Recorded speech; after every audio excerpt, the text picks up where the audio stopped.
Welcome back to the Midnight Readers podcast. In today's episode, we are jumping right back into confusion in a small town. What happened in our last reading, our startup reading of it, if you will, is that we discovered that the MC has a best friend, two of them actually. One is Jessie, she's a female, and the male is Josh. Josh happens to also like guys. Jessie's mom passes away. Jessie starts acting really sketchy and then just takes off, leaves town without saying a word, leaving the MC and Josh on their own without knowing what the heck's going on. However, there's been hinting and little things alluding to the fact that Josh might know a little bit more than what he's actually saying. And yeah, so years gone by at this point, and they haven't heard a thing from her. They don't know where she's gone. She left one goodbye message, and that was it. And now they've been kind of scrambling just to kind of put their lives back together. And the Jessie's brother, Derek, he's just arrived back in town, and it's pretty obvious something's bothering him. He's acting less than gentlemanly towards the MC and gets called out on it. He does go to apologize, but is having a difficult time doing so because, like I said, there's obviously something bothering him, something really wrong. That's when the MC realizes, oh hey, the next day is the anniversary of his mom's passing. So she's hanging out with him, and while she's hanging out with him, she gets a series of texts from Josh, compulsively texting over and over and over, insisting that he has to talk to her right then. So where she went out of the house to go find Josh, she finds him down a pathway a bit on a bench, bent down with his hands over his head, obviously upset. So we don't know what's going on. We're about to find out what his deal is. Does he like Derek? Is he feeling threatened? Is he jealous that his best friend's with somebody else? We don't know. We have no idea what's going on, but we're about to find out. Ready? Let's do this. Josh, you're worrying me. What's wrong? I asked again. I didn't think it would bother me so much, but it does, he said. What are you talking about? I asked, completely baffled. I don't think you should be hanging out with Derek. He clearly has liked you for a long time, and you've never seemed to care before. Why now? He said with a shaky, bitter voice. Josh, what are you talking about? His mom died a year ago tomorrow, and he's going through a hard time right now, especially with his sister not here. He just needs someone who knows what he's going through, someone to relate to. You know that. Josh, what's really going on? I questioned again. I couldn't figure out why he was acting like this. I wish I knew what was wrong so I could help him work it out, but so far, he wasn't making any sense to me. I love you, he said. I know, I love you too. You're my best friend, and I know you're just looking out for me, but Derek really isn't a bad guy, I replied. No, you don't get it. I don't want to see you with him, or any other guy for that matter. Not now, not ever, he said as he turned to look at me for the first time. So what are you saying? You're not okay with me dating guys ever? What do you think? It's just going to be me and you, my gay best friend, forever? And I'll never have a real relationship? You like guys. I mean, I would never stop you from dating one. I was in the middle of saying when he cut me off. No, I don't like guys. Not once have I ever said that I did. When I first met you, Jessie had just told me about your bad breakup and told me the only way I'd ever be able to hang out with you guys was if you thought that I was gay, since you clearly didn't want guys hanging out with you at that point. I figured that if that was the only way I could get to know you, I'd just go with it for a while. I never intended for it to go on so long. I never would say it, never had said it, because I didn't want to lie to you, he attempted to explain. But you thought it was fine to let Jessie lie for you? And to let me believe those lies? You manipulated me. And betrayed my trust. That's just as bad. With that, I turned away. I couldn't stand to look at him. I felt stupid, embarrassed even. I'd been played for a fool. I'd been tricked by two people that were supposed to be my best friends. The very two people I had trusted with my secrets and deepest desires. You're right, and I'm so sorry. I should have never let it get that far. Every time I tried to tell you, I couldn't seem to make myself go through with it, because I knew it meant risk losing you, and that terrified me. You mean the world to me. Everything that I have ever done was so that I could be close to you. I would have done anything for you. I will do anything for you. I just can't lose you, he said with tears in his eyes. Everything was a lie. Nothing was real, I said under my breath. Everything felt like it was spinning. It was all real. Every minute we have spent together has been real. With that, he put his hand on my shoulder and spun me around. He hugged me, but I didn't hug him back. I felt so comfortable in his arms. just as I always had, and that angered me. It angered me that I wanted nothing more than to hug him back and pretend everything was normal. But that was not possible, as I felt the pain and anger from being betrayed boiling up inside of me. Then, he did something that really caught me off guard. He leaned in to kiss me. It happened so quickly that I didn't realize what was happening until his lips just started to touch mine. And just for a split second, I couldn't pull away. Then, like a slap in the face, all the awful feelings began to swirl around in my head. I pushed him away with all my strength. "I can't do this. Not now," I said as rage surged through me. "I need to go." He grabbed my hand. "Please don't walk away. I need you to let me know that we can work this out. Please," he said with a shaky voice. "Josh, I just need to go," I said as I pulled my hand away. I could feel the tears, and I didn't want him to see me like that. I didn't want him to see any weakness. He was the one who did me wrong, who hurt me. I was not going to provide him with the opportunity to try to come over and hug me and make it better. He would have to wait. I would talk to him later, but I needed to be alone with my thoughts right now. As I started to walk down the path, away from him, he pleaded, "Please don't do this. Please don't walk away." In that moment, I could swear a little piece of my heart broke. I hurried down the trail as tears escaped my eyes. I felt torn in two. Part of me longed to go back to him. I mean, this is what I had secretly longed for so long, whereas another part of me wanted to get as far away from him as possible. Never had I dreamed he could or would cause me such awful feelings. As I approached Derek's house, I realized that I'd probably look like a frazzled mess. So, I sat on the front steps, took a deep breath, and wiped my tears away, and attempted to collect myself. I couldn't remember a time that I had felt so confused, so lost, or so hurt. A couple minutes later, the door opened behind me. Derek asked, "Everything okay?" I didn't answer, as I didn't want to sound choked up.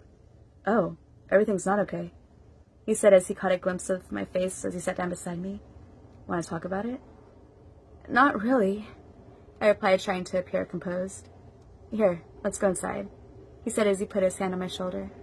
We sat down on the couch, and he put on a movie. I glanced at the clock. It was only 9:30. I figured the movie would be over by 11:30, and I'd just head home then. We must have fallen asleep, because the next thing I knew, I woke up to find my head on Derek's shoulder. It was light in the room, and I realized that it must be morning. I looked over at the clock, which read 9:15 a.m. Derek was asleep. He looked handsome even when asleep. As soon as that thought crossed my mind, I immediately thought about Josh. I checked my phone. No messages. I didn't know what I expected after that, after what had happened the night before, but maybe another apology or a "let's talk about this"? He was never one to give up that easily. Just then, my phone rang. Derek jumped. "Sorry," I whispered as I got up and walked into the other room to answer the call. I didn't recognize the number, and immediately thought of Jessie. As I answered the phone, and the lady on the other line began to talk, I could hardly believe my ears. It felt as though I was in a fog. She said something about Josh having me listed as his emergency contact, and that he had a close call last night, but they believed he was going to pull through just fine. I hung up and quickly gathered all my stuff. All I could think was that I had to get to the hospital as fast as I could. "Hey, what's going on?" Derek asked as he got up and stretched. "It's Josh. He's in the hospital. I have to go," I told him. "Here, at least let me drive you," he said as he grabbed his keys. The entire drive there, I couldn't help but wonder if whatever had happened was my fault. I felt 100 emotions at once. Once inside, a doctor came out to meet us. He told us that it appeared that someone had slipped something into one of Josh's drinks when he was at the bar last night. It could have been a deadly combo, but it looked like he got lucky and should be fine. Once he wakes up, they'll do some testing and ask him some questions to make sure everything's okay, and find out what exactly happened last night. I couldn't shake the chills that had overcome my body when the doctor had uttered the words, "deadly combo." Would Josh really have tried to do something like that to himself? He had never once gone to a bar in the entire time that I'd known him. Never even had more than 1 or 2 drinks at a time. "You can see him," he said, looking to me, "but you will need to wait out here since you're not family or his emergency contact," he said as he turned to Derek. "Go ahead," Derek said while giving me a little hug. "I'll be right here if you should need me." "Thanks," I said as I began to follow the doctor back to Josh's room. "Now remember, if you should wake up while you're here, you may be a little confused, not sure what's going on or where he is. That's normal," the doctor said. "What he was given seems to be a street mix of what would be similar to a roofie, but significantly stronger. This particular drug can kill you when taken with an excess of alcohol. Like I said, he got lucky, really lucky. There happened to be an off-duty EMT at the bar who helped get him here when he blacked out. Okay, here we are. If you need anything, go ahead and buzz the nurse's station. I paused in the doorway for a second, then slowly walked in. I'm not sure why, but I felt nervous as I approached the curtain. As I stepped around it and saw his face, I felt a wave of relief. He looked so peaceful. It astounded me how he managed to look so handsome, even now, and here, after what had happened. I sat by his bed for close to 30 minutes before I spoke. I didn't know if he could hear me, but I really didn't care.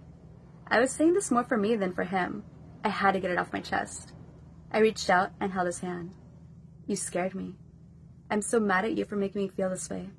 What were you thinking? Or were you even thinking at all? The doctors say somebody slipped you something last night, but I'm not convinced that's what really happened. I had so much more I wanted to say, but surprised myself when I got choked up saying just that. I put my head down on the bed, next to where I was holding his hand. I'm so thankful that you're going to be okay, I whispered. I felt a little squeeze on my hand. I jumped up. Josh? I said softly. His eyes opened part way. He looked at me for a long moment before turning his head the opposite way. I buzzed the nurse's station to let them know he was awake. I wondered if he had heard what I had said. Okay, miss, we're going to need to run some tests on him. It could take a while. You should go home. He'll definitely not be released today. It most likely will be tomorrow if all goes well. We will call you when he's ready, the doctor said as he walked in with two of the nurses. How's he doing? Derek asked as I walked back out into the waiting room. I don't know. I'll probably have to pick him up tomorrow, though. Well, when you do need to get him, I'll come along, if you want, just to help out, Derek offered. I guess so, I said. I figured that there was a possibility that I may need help getting him to and from the car, so I agreed. Derek dropped me off at my house so I could shower and change. A couple hours had gone by when I got a text from Derek. Are you hungry? A little. Good. I'm 5 minutes away. Hope you're in the mood for Italian food, he responded. I was hungry, but I didn't really feel like going out. So I wrote back, Derek, that's sweet, but I really don't feel like going out right now. Right away, I got a text back. Don't worry, I don't feel like going out either. I'm bringing it to you. After reading that, I realized just how selfish I had been. This had all started out with me trying to cheer Derek up and trying to get his mind off his mother, who had passed away exactly a year ago today. All of a sudden, I felt bad for being so consumed with everything else that I had forgotten what he was going through too. When he arrived, I gave him a big hug. Thanks. He smiled and said, Come on, let's eat. We ended up spending the day together. It was nice and kept my mind off Josh. Well, as much as possible anyway. Derek seemed to be pleasantly distracted as well. It got late, and he went home. That night, I couldn't sleep. Thoughts, questions, and fears were flooding my mind. The clock had just hit 7 a.m. when I finally began to drift off to sleep. I was startled by the phone at 8:02 a.m. It was the hospital, letting me know that Josh would be ready for pickup at 10. I texted Derek to let him know and see if he still planned on going. Derek picked me up at 9:30, and we were to the hospital by 9:40. I went in to let them know we were there to get Josh. They told me that a nurse would be out to talk with me before they could discharge him. They explained that although he may still be a little weak physically, he would be fine. They were more concerned with his current mental state. They asked how he had been doing the last few days. Although I knew what had happened was most likely due to the situation with me, I couldn't bring myself to say it out loud. So I did the only thing I could in the moment and told them that he had been fine. They decided to chalk it up to what had happened at the bar. They explained that being drugged and going through a traumatic event like that could cause the feelings of depression and withdrawal. They told me that I would be required to sign a waiver stating that I'd fulfill the role of his caretaker for a week after discharge, at which time they would reevaluate him. I agreed and signed the paper. I didn't know what it was that I was feeling when I saw him slowly walking out to us with the assistance of a nurse. All I knew was that it was close to the worst feeling in the world. I rushed up and put my arm around him to help him to the truck and thank the nurse. Derek was already headed out to the truck to open the door. As we slowly walked out, there was an awkward silence. I sat in the back with Josh during the ride to his house. Derek was a sweetheart and opened all the doors for us and helped us get things situated. I poured Josh a glass of water and brought him some snacks. He didn't respond when I offered them to him, so I put them on the nightstand next to his bed. He just laid there staring in the opposite direction. I hated this so much. I'd never seen him like this, and never wanted to see him like this again. Derek said he was going to give us some time to get things situated, and he'd check in and text me later. I thanked him for being so understanding and walked him out. I knew he wanted to know what had transpired between Josh and me, that had set this all in motion, yet he refrained from asking. As I walked back up to the door, I realized that there was so much I wanted to say to Josh. Too much that I couldn't even begin to figure out where to start. Mostly, I wanted to close my eyes, and when I opened them, everything would magically be better. Knowing that was not realistic, and feeling somewhat exhausted by the situation, I did the least productive thing possible. I walked in, sat down on the bed next to him, and was silent. I longed for him to break the silence. Then at least we'd have somewhere to start.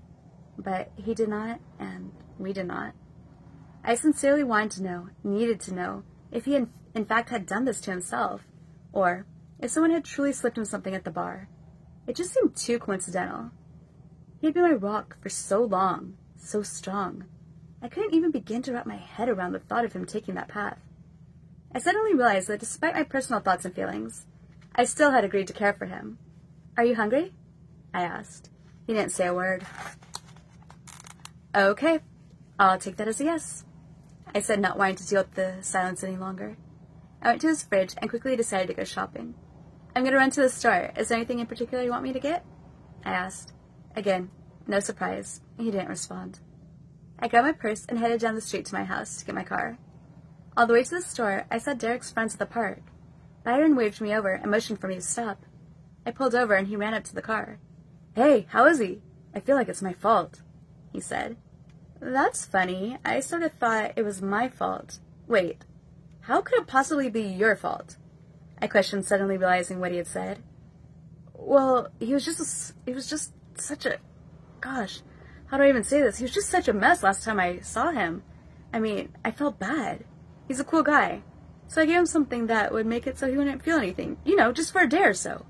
But I swear, I told him not to drink with it. He knew. I really did tell him," Byron said. I could tell he felt badly. "Hey, I believe you. He was pretty upset.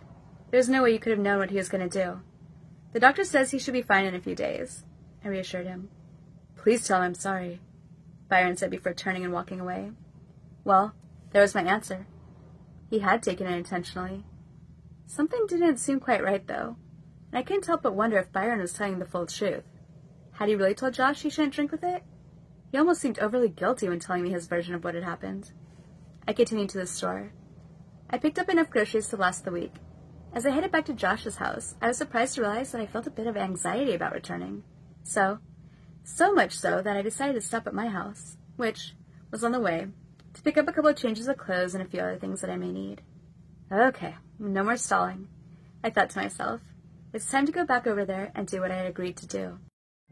As I walked in, I realized two things. One, he was in the same exact spot that I left him 2.5 hours ago. And two, he was still wearing what he had worn when all this had happened.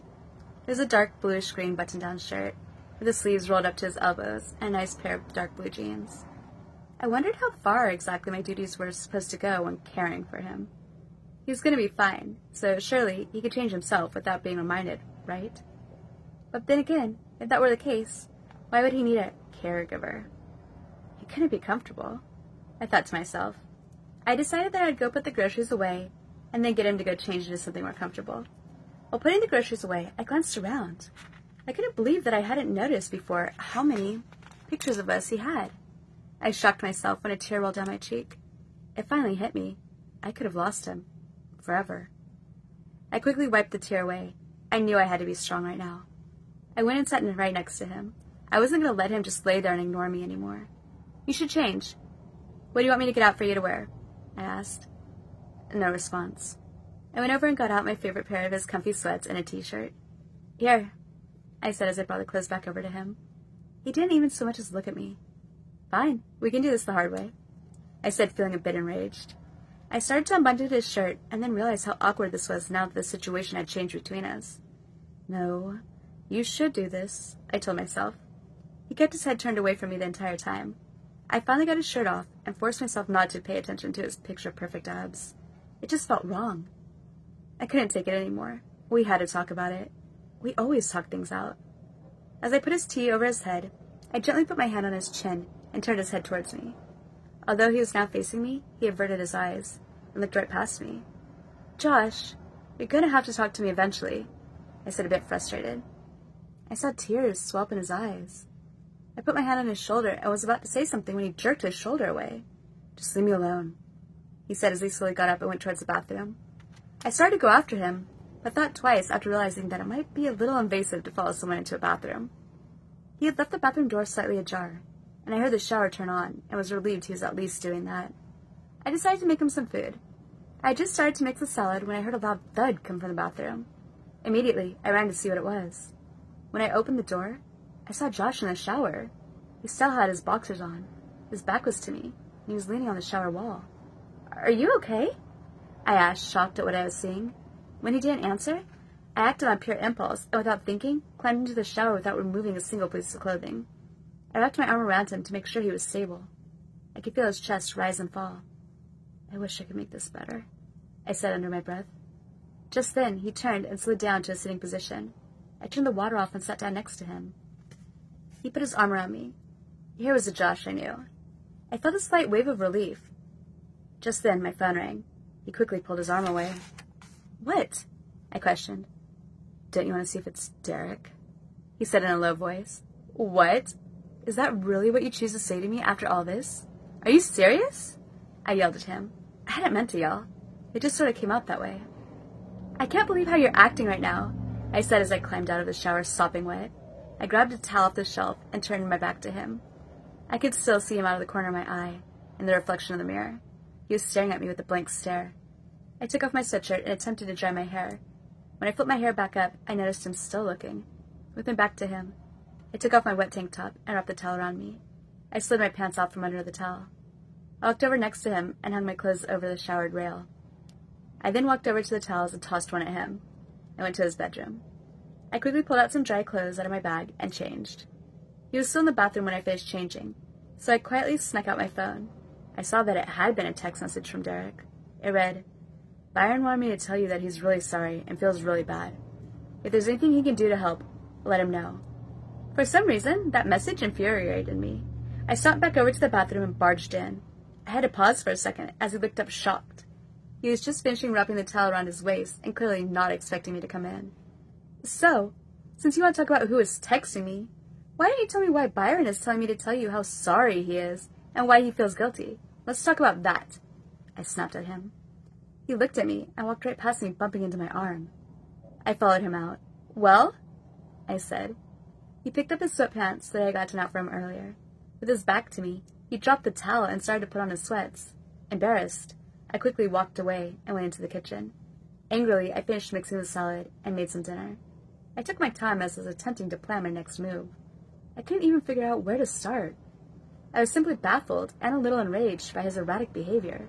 So, feeling somewhat defeated, I brought dinner out and handed it to him. "Here, you need to eat. You haven't eaten all day," I said as I turned to go back to get the drinks. My phone rang again, just as I got him back into the kitchen. I quickly grabbed the drinks and went back to the bedroom. I got there just in time to see him grabbing my phone. "What are you doing?" I questioned. He ignored me, picked up my phone, and began to walk back over towards his bed. I set the drinks on the table and ran over to him, and tried to grab the phone out of his hands. "Let go," I said, realizing he wasn't loosening his grip. He tried to move away, but I wasn't willing to loosen my grip either. I pulled as hard as I could, just as he let go, which caused us both to fall into his bed. "Ah, you are so frustrating," I yelled at him. "Yeah, go ahead. Why don't you tell me how you really feel?" He snapped back as he stood up. The tone of his voice struck a nerve. Before I knew it, I was saying, "I think you're a jerk. You screwed me over in the worst way possible, and somehow you've turned it around to where I feel bad. Can you just put yourself in my shoes for just 1 minute? Can you imagine how it feels to find out your best friends have both been lying to you for years? Worse yet, the person you care about most clearly doesn't care half as much about you. You couldn't even give me 1 night to process everything before choosing to act so erratically, choosing to hurt yourself." I was about to go on when he cut me off. Yelling, he said, "Really? That's what you think? Well, imagine trying to tell the one person you care about most in the world how you really feel, and they brush you off and run to the arms of another guy. Trust me, that's not the kind of pain I'd wish on even my worst enemy. And yes, you probably would have done anything in your power to make that pain go away." "Yeah, like what? Try and hurt myself? Or worse? Seriously? You know me better than that. I would have respected you, given you the time you needed, and then tried to work it out, like you should have. Never did I think you would take the road of hurting yourself." I began when I was cut off again. "You think I did that? Really? You think I was trying to do something to hurt myself? Don't you think that finding out that you don't feel the same hurt bad enough? He fired back. I paused for a second. I felt a feeling of guilt coming over me. Were my accusations off base? And then I remembered what Byron had told me at the park earlier. You're lying. Byron told me what happened. He told me what he gave you, and that he told you not to drink with it, but you chose to anyway. Don't you realize what you almost did? How do you care so little? I couldn't finish my sentence. Well, I'm glad to know what you really think, he said as he went and lay down on the far side of the bed with his face down. I felt bad. Although everything I had said was based on truth, I had spoken out of hurt and anger. I had to get it off my chest. However, I knew I could have handled it much better if I would have only paused to take a breath. Instead, I'd made matters worse. I looked down and saw my phone on the bed and remembered that I had gotten a text message. It read, "Hey, Byron just left my house. I think there's something you should know. He begged me not to say anything, but I think it's important that I tell you. Can you come meet me?" An overwhelming sensation came over me, and I couldn't shake the feeling that I had just made a big mistake. Alright, stay tuned next time for some more of Confusion in a Small Town.